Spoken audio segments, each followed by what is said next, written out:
Iglesia ni Cristo hinilinga sa Court of Appeals na mabasura ang kasong inihain naman ng kampo ni Luel Menorca II. Detalye mula kay Eagle News reporter Moira Encina.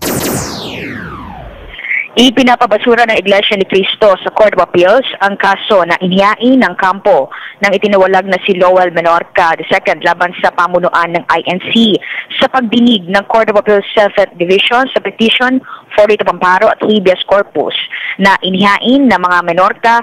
Iginiit ng legal counsel ng Iglesia ni Cristo na si Attorney Patricia Ann Prodigalidad na moot and academic na ang petisyon dahil malinaw na malaya at wala sa panganib ang buhay ni Luel Menorca at pamilya nito.